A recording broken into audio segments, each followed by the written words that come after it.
What's up, world? It's your boy Double O coming at you live from Atlanta, Georgia.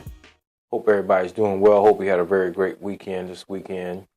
This is day number 84 in this 90-day series. Thank you very much for tuning in. Those of you who have been with me all along, those of you who are just joining for the first time, thank you very much for joining in again for the first time.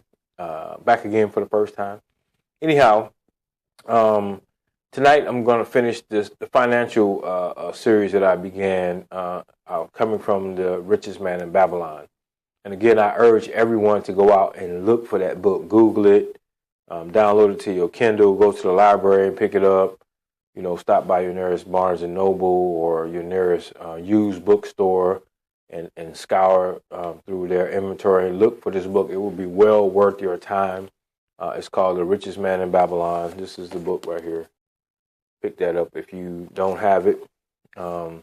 Very, very important book. It's a very good read. It's very entertaining. You know, some of the language in it may catch you off guard a little bit, but you know, don't get hung up on the language too much. But please go out and get it and extract from it the principles and the morals of the stories that you will find there. Tonight, I want to talk a little bit about the plan to get out of debt and to start saving money and towards your goals and towards your retirement or whatever it is, your investment funds or whatever else that you want to start doing. Now, this is about setting a budget for yourself. And really, it really is about planning. You know, we can all talk about what we want to leave for our children. You know, these videos are something I'm doing. Really, I hope that my children will listen and hope that it will help them not make the same mistakes that I made in life and not make the same mistakes that I made with money and with funds that I have squandered away or whatever the case may be in the past. Not that I do it now, but in the past, you know, I've been guilty of that. A lot of this, you know, a couple stories in here really remind me of myself. And, you know, and it's helped me really to stand back up on my feet and do the things that I need to do to really build a future for my family and for my children and leave something of wealth to my children and to my family. So let's get into it. You know, anything, if there's determination there, the way can be found. If you have the will, if you have determination, the way can be found. Like I always say, we got to write our goals down. It's so important to write your goals down. And this is one place you really want to start. So, number one, you have 100% of your income that comes in. Okay? Every time you get paid, the first thing you need to do is pay yourself 10%. Put that in savings.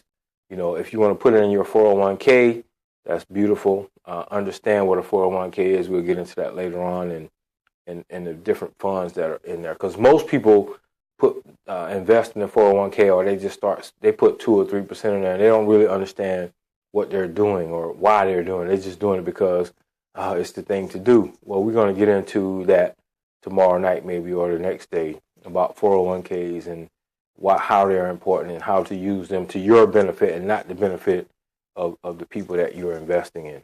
So number one, you want to save 10% of your money. So 10%, 1/10 of your check, you need to put into a savings account or invest it in your 401k plan or some kind of savings for yourself. Do not touch it. If you don't have the discipline not to touch your savings, it probably is best to put 10% of your income in a 401k. Number two, learn to live off of. Okay, time out real fast. I need to throw this in. Before you start with the breakdown of 10, 70, 20, 10% of your gross income, not of the net that you bring home, but of the gross income, should be paid to tithes. I really, truly believe that tithing or if you're in a mosque, charity, or if you belong to the synagogue, some sort of religious, whatever that is. If you believe, if you don't believe, then you do whatever you wish. I just threw that in because that is what I believe that you should do with 10% of the gross, and then take the rest of that once you bring that whatever you've taken out for your 10% for your tithing, then take and break down the 10, 70, 20. Okay, Thank you. Back to the video.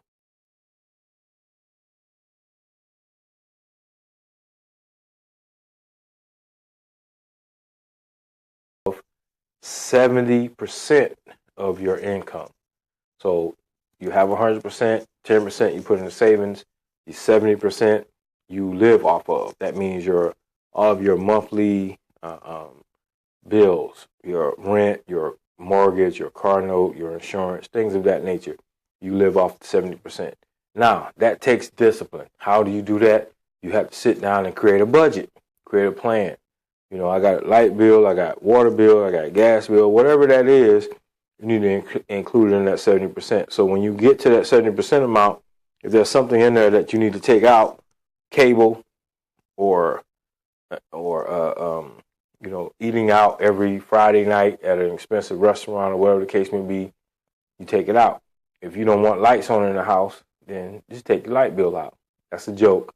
But I'm saying that is a part of what you need to do. So really think about that as you're going through this is, I got to live on the 70%. Let me sit down and figure this out. Now, will you have to get rid of cable forever? No, you might just have to get rid of it for a few months.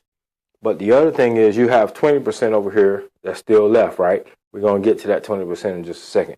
The 70%, you need to sit down and map it out. I'm begging you. I'm pleading with you to learn to do this because it will help you get out of debt. It will help you live within your means and will help you create a savings account that you can take and start investing in other things if you want to. Now, that 70% again is for all of your living expenses. So if you got anything in there that you need to cut out, then please do.